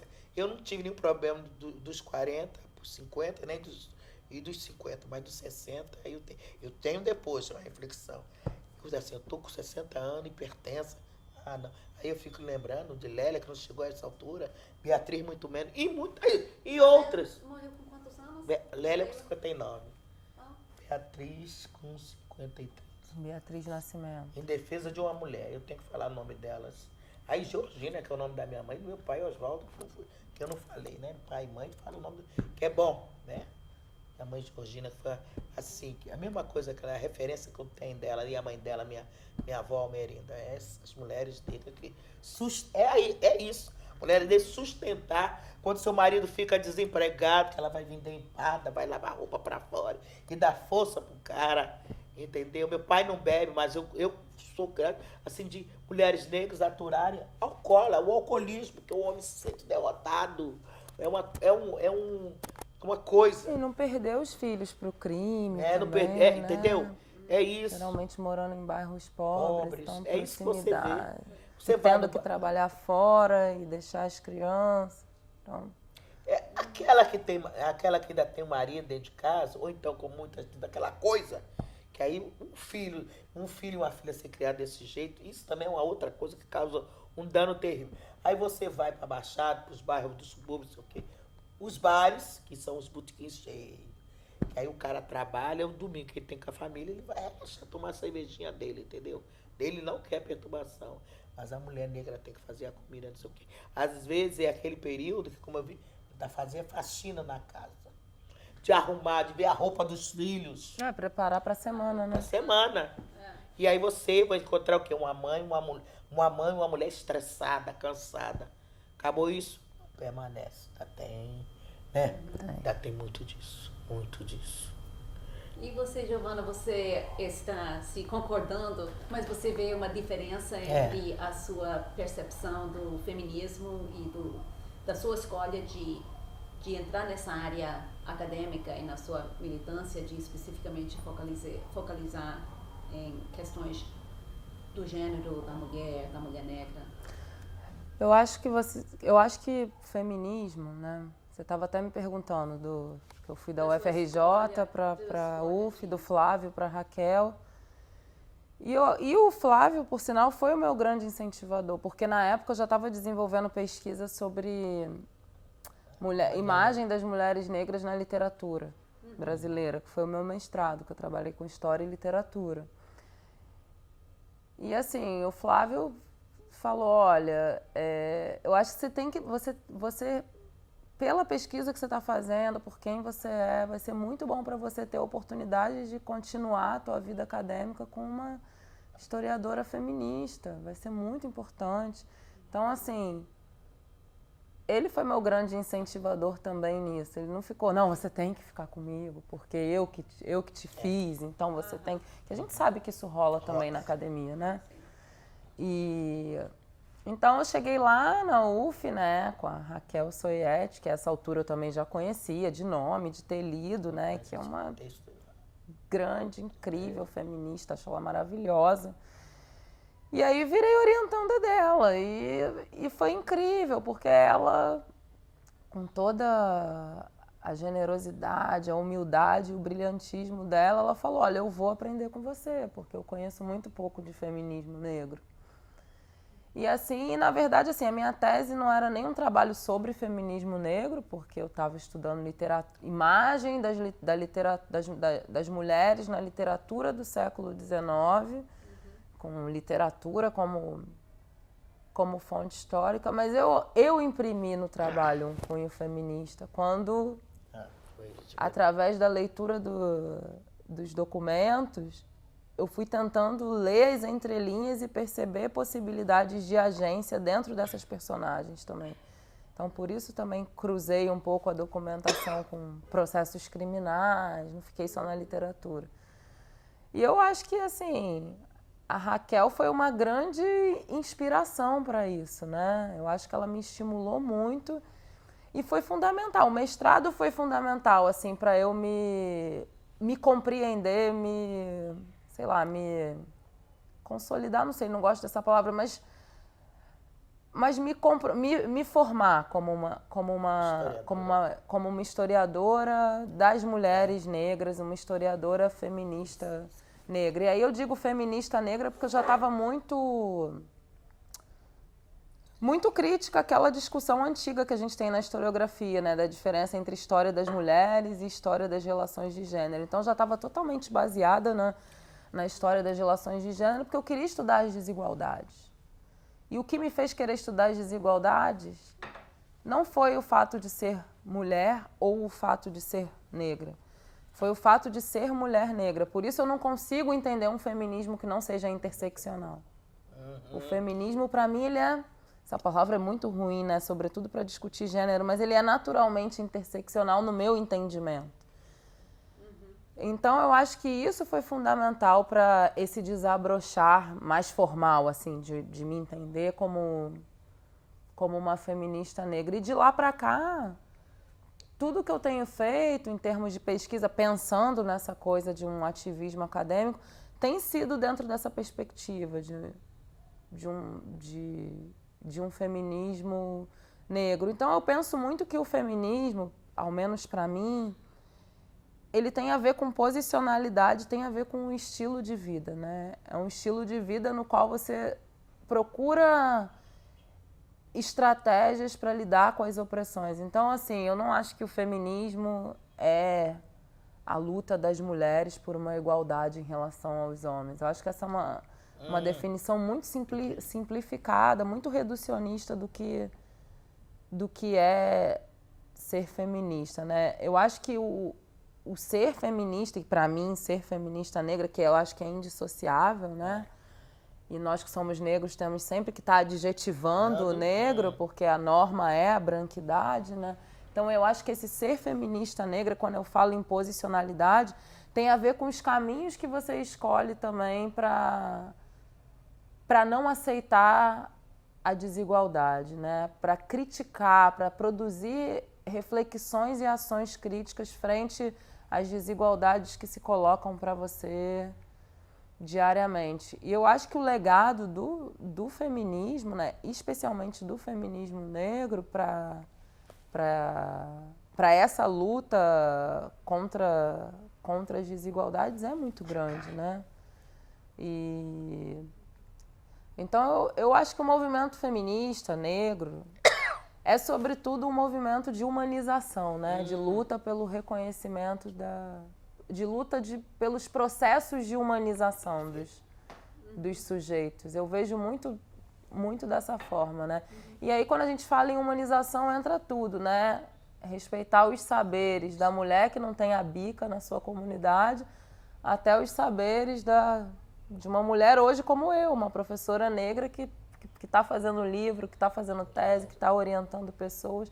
Porque você vê, né? A gente está sentada aqui com um gap de 20 e poucos anos de entrada na universidade, como que as nossas histórias se cruzam, né? Como que várias vezes o meu silêncio foi por concordar plenamente com o que ela estava dizendo e vice-versa. Então, eu acho que a gente tem... Eu gosto muito do Bois, né? Que é aquela coisa que ele fala que a raça negra tem uma mensagem, né? Eu acho que para a humanidade. Eu acho que nós, mulheres negras, nas nossas diversidades aí, que extrapolam o Atlântico negro, né? Eu acho que a gente tem essa mensagem da humanização, né? E de uma luta diária, articulando o público e o privado, né? A gente é muito boa nisso, né? Então, eu acho que, para mim, só fechando o que eu estou pensando, eu acho que o feminismo negro tem a ver com essa coisa de reivindicar uma humanização pelo saber, pelo respeito, pela dignidade, que eu acho que são categorias que para a gente são muito caras, né? Você vê, a gente estava discutindo a impossibilidade da gente se chamar de vadia, né? A impossibilidade histórica que está pensando na Marcha das Vadias e na não adesão das mulheres negras. Então, eu acho que a respeitabilidade para a gente hoje, tirando todo o conservadorismo que eu sei que tem embutido nessa categoria, mas ainda assim, para a gente falar em respeito e honra, tem um quê transgressor, né? Porque a gente está falando de um passado histórico em que essas categorias foram negadas, né? Então, acho que ainda hoje, quando a gente pensa em permanências, essa permanece sendo uma permanência. Então, acho que o feminismo negro, para mim, está ligado a esse tipo de... Como eu me posiciono no mundo, como uma mulher negra e que histórias eu posso contar. Eu gosto muito da nigeriana, né, da Chimamanda Adichie, quando ela fala que muitas histórias importam, né? Então, acho que o feminismo negro, para mim, é um pouco isso, né?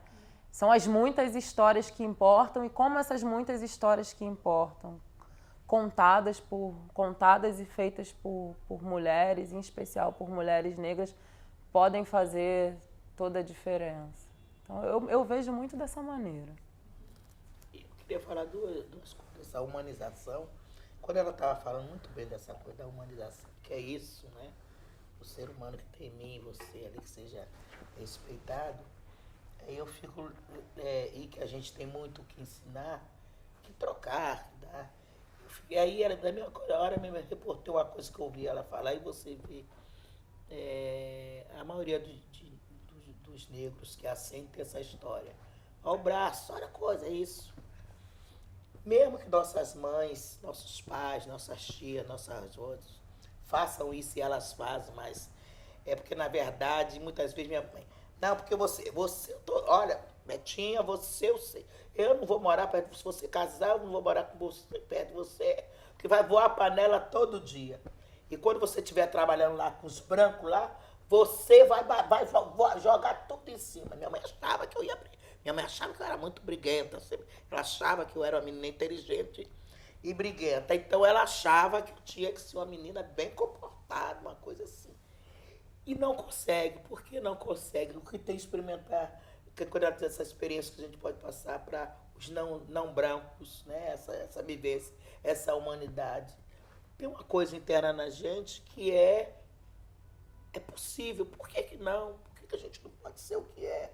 Falar, cantar. Por que a gente não pode ter essa... A gente tá falando, o meu corpo me pertence. Mas eu me lembro, a gente discutindo, que a gente dizia assim, quer ver mais uma mulata sambando? Um cara num pandeiro? A gente fala disso como uma expressividade, não é dizer... Porque, como Lélia Gonzalez diz muito bem, aquela mulata, né? Mulata, estou usando a palavra que é usada. Você sabe o que significa mulata, não preciso traduzir, né? Mas é uma mulher negra. Aquela mulata ali que está sambando, toda poderosa, uma rainha, uma princesa, como ela coloca nos textos dela, é a mesma que vem se ver a água. Sabe? O cara que é o policial, o cara que está lá num carro, o cara que está varrendo rua, não sei o quê, é o mesmo que está dançando com aquela leveza com a porta-bandeira. A gente não abre mão disso porque isso é uma identidade, é uma coisa que é marcada e que a gente vê, entendeu? Quando você vê, a gente está sambando. Mas a gente não é assim. Porque se você botar uma negra criando, ela não sabe. Não é que ela sabe, ela não tem... Porque você sambar, você tem que soltar o corpo. Isso a gente aprende dentro de casa. E uma das coisas, assim como para a Giovana foi bom, né? Flávia acharam ela continuar os estudos dela, escrever, dissertar, né? Colocar suas ideias, aqueles turbilhões organizadamente. Muitas coisas ficam fora, né? Quando a gente escreve, qualquer um de nós. Você vai pegar sobre um dessa, eu tenho metade, né? Uma outra. Para mim também foi importante o homem. Porque o meu essencialismo, que todos nós temos, a questão daquela do essencialismo, passou pelo fio da navalha. Também com o homem. A gente lembra que eu, no começo eu achei ruim, achava assim, mas depois a Giovana teve. Eu tô achando muito bom estar discutindo com o homem, porque você também tem me estimulado e tal. Lembra que ele vestia coisas que algumas coisas eu refletia, não, essa coisa é essa. Porque nós mulheres. Eu acho que também, assim, foi muito uma coisa de, pensando agora, né? Essa entrevista está fazendo reviver várias coisas, pensando na relação com o Flávio. Eu acho que ele trouxe uma coisa muito interessante porque nós, mulheres negras, né? O preço dessa hipersexualização dos nossos corpos. Então, assim, você introjeta que a impossibilidade de se ver na condição de uma intelectual, de alguém que desenvolve trabalho acadêmico. E eu acho que, para mim, é interessante você estar falando que foi um homem, porque realmente o Flávio foi um cara que, de um jeito muito mais complexo, virou para mim e falou, olha, não, você pode ser muito mais do que a rainha de bateria da Portela, sabe? Vem comigo que eu vou te mostrar.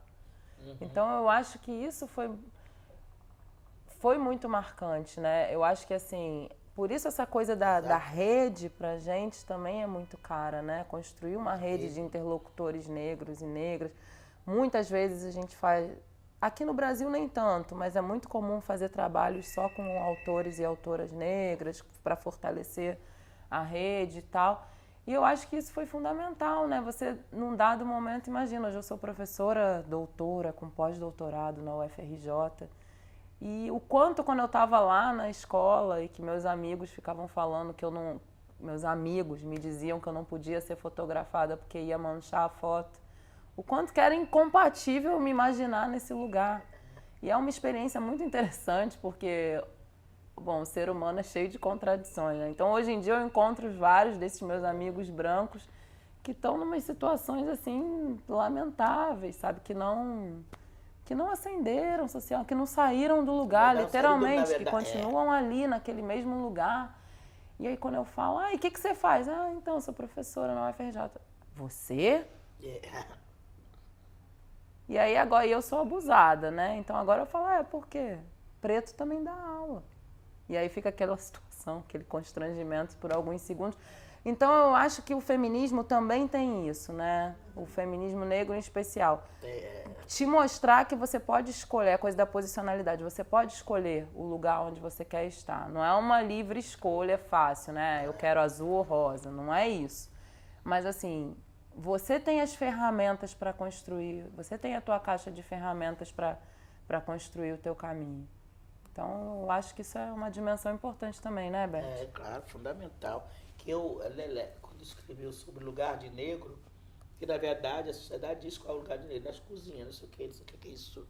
Isso é uma fala, uma escrita muito interessante, importante. Que na verdade que o movimento começa com isso, né? Que a gente era isso, que eu sou graças a Deus, peguei aquela trajetória. A gente só fala não, abaixo isso, não quero aquilo, que é também a questão do movimento político. O que queremos, né? Isso ajuda muito você formular qual é a melhor. Não, eu posso dizer. Então, para mim, assim, é muito importante sempre, onde eu estava dizendo, né? Lugar de negro, tem lugar de negro. É aonde ele quer estar. Exatamente. É ele saber, não é saber fazer as escolhas certas. E uma última isso para pergunta mim para fechar. Que a gente fala muito. Você, o feminismo, o movimento negro, a militância é para sempre tentar chegar lá, né? Em algum lugar. Vocês estão vendo o Brasil desde a época que você está falando, 78, início dos 80, final da ditadura militar até hoje. Vocês acham que estamos chegando lá? Ainda muito longe ou já percorreu grande parte do caminho, uma parte significativa do caminho? Eu acho que a gente percorreu uma parte importante, mas é difícil isso de chegar lá, porque quando a gente vai percorrendo, o nosso desejo do destino final também vai mudando, né? Vai aumentando. Então, por exemplo, eu hoje, quando eu chego na universidade para dar aula, a primeira coisa que eu faço é ver quantos alunos negros tem na minha turma. Já é natural, assim, né? Então, assim, hoje eu já demoro um tempinho para contar, né? Não é só mais 1 ou 2, às vezes tem 5, tem 6. Esse semestre eu tive uma turma de 50 alunos, tinha uns 15, uns 18. Então, demorei um tempinho para contar. Então, pensando em quando eu estava estudando, quando eu era da graduação, que a gente contava 2, 3, 4 no máximo. Então, estou pensando, ok, né? Então, mas por outro lado, né? É de mão dupla, né? Porque quase sempre, quando você vê alguém na rua numa situação de vulnerabilidade, pedindo dinheiro, usando drogas, via de regra aqui no Rio de Janeiro em especial, quase sempre são pessoas negras. Então, assim, eu acho que a gente conseguiu, especialmente no campo da educação, né, Beth? Eu acho que a gente tem conseguido conquistas significativas, mas eu acho que ainda tem muita coisa a ser feita, muita coisa mesmo. Eu fiquei, nessa última reunião, impactada quando voltou-se a falar de revolução mesmo, né? Muito tempo não se falava assim, né? É uma certa situação, principalmente com os mais jovens, né, que chegam, tem que encarar isso, que, por exemplo, assim, para a Giovana, eu gostei que ela fez essa leitura, mas de repente dizer, ai meu Deus, daqui a 20 anos eu vou estar aqui, ela aqui, e a gente dizendo, mensurando isso. Enquanto a gente estiver mensurando, a luta vai aumentando. O que eu percebo, uma coisa que a gente não pode deixar, a gente já que tem aumentado a complexidade. na temática racial no Brasil. Não dá. Sim. Né? Tem aumentado, E também do gênero. tem aprofundado. Do gênero. A gente pode dizer assim que até que já tem uma reação clara, porque muitos dizem, porque querem fazer uns Estados Unidos e tal. Pena que não estudam. Eu adoro quando a gente entra na universidade, né, e está na universidade, e os estudos, e a gente começar, por exemplo, na comparativa, nos Estados Unidos, quando houve a abolição da escravatura, as condições gerais do povo negro no Brasil eram melhor que os Estados Unidos. Isso é duro. Mas, por outro lado, a história mostra que precisou haver intervenção. Né? Não houve... não sei se melhor, né, é a melhor palavra. Não sei se melhor é a melhor palavra, que a condição dos negros aqui no Brasil era melhor. Tinha, mas tem alguns, eu esqueci como é que aquele ator americano que fez esse estudo comparativo, que mostrou... Degler. Qual? Degler. Acho que é. Não tem um estudo comparativo. Tem um estudo comparativo entre o Brasil e os Estados Unidos. Que o cara, no período antes pré-emancipação, emancipação americana, os Estados Unidos, até um tempo aqui, que o Brasil já tinha. Por exemplo, você tinha uma imprensa negra consistente no século passado, né? Que você não tem hoje, né? Você não tem uma imprensa negra. E no período colonial houve. O Brasil, meu país, é um país, a democracia racial e tal. Hoje há claramente uma resistência, né? Que a gente não se diz que é um racismo, mas tem brancos, né? Não negros, que veem essa ração contra as cotas, não sei o quê, não sei o quê. Não que as cotas sejam a solução, ninguém acha que seja a solução, mas essa reação aflorou um racismo que muitos denunciam que isso é uma posição racista, não só os negros. Então, isso é um avanço, é um processo histórico. Porque se eu for querer mensurar tal qual você formulou sua pergunta, aparentemente posso ter entendido errado, eu vou ficar paralisada, entendeu? Até essa paralisação vai acabar até atingindo uma menina mais nova do que eu. Entendeu? Porque se a gente aí entra no presídio, o genocídio, a mortalidade da juventude negra, que a gente ainda usa a palavra genocídio do povo negro, sim, ainda é dita desta forma, né? Porque você não é só um discurso, você tem dados estatísticos que comprovam. É processual, né? Assim, mortalidade materna, aí, entendeu? No serviço único de saúde, não atendimento, violência doméstica. Mas por outro lado, não só se ela está falando do campo dela, que é dentro da universidade, dentro da sala de aula. Eu posso falar na Câmara, né, que já teve uma bancada assumidamente levando a questão racial, mas já tem agora alguns, por exemplo, no meu espaço, vereadores, que eles não podem dizer que não são negros, né? E aí dizer, não vai ouvir, como Lélia e outros ouviram, procurar um parlamentar por ele ser negro, né, um senador, ele disse assim, o problema de vocês, aí ele, o problema da gente é muito grave, foi levantando, porque o cara não se colocava neste lugar. Hoje não, você já vem alguns, né? Isso a gente sabe, que até a gente, isso eu estou falando coletivo, mas você particularizando, quando um sujeito ou um grupo tem esse reconhecimento, isso é um avanço muito grande. Então, na verdade, o Estado reconhecer isso já, pelo menos, dá ânimo para lutar, mas aí a complexidade. Aí vamos resolvendo o que vai se apresentando, a gente vai tentando resolver para. Eu acho assim, que se cada um de nós se preocupar, deixar uma trilha que outras pessoas, brancas ou negras, que esse é o nosso sonho, porque, na verdade, se você pega os primeiros documentos do movimento negro, a gente saía à rua e denunciava o racismo para construir uma verdadeira democracia racial. Incrível se pegar os documentos mais antigos. Aí você pega, lá no pré-abolição, querendo educar, precisamos educar o povo negro mesmo, a gente de cor, entendeu? Que se achava assim numa situação era inferior, né, ao branco, mas através da educação a gente poderia alcançar esse nível e tal. Estamos aqui, né? Já temos aí uma doutora, eu sou uma mestre, muita honra. Sei que eu não sou doutora porque foi uma opção minha. Aí depois, aí eu disse assim, vou ter meu doutorado lá, pode ser assim, não quero isso não. Vou viajar. Vou fazer outra coisa, não. Eu não preciso, eu estou aqui, estou encostada dentro da minha profissão, não vou mais para lugar nenhum, que já estou encostada. E se eu for trabalhar, a minha vontade era dar aula na universidade, fazer isso que ela está fazendo.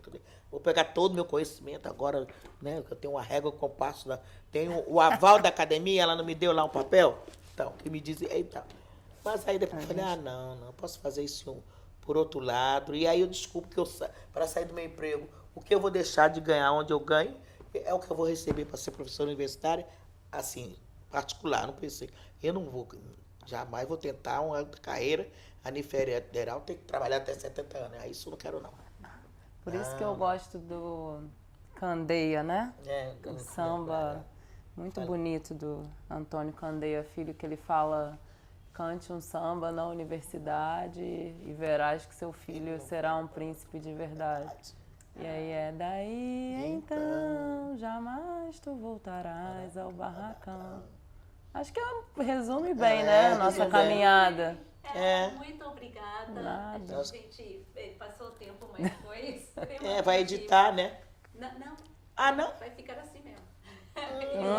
Que chique. Eu estava à vontade, assim, vai eu já estava até deitando. Já. Ai, que ótimo. Muito obrigada. Obrigada. Vou fechar aqui. Obrigada a vocês.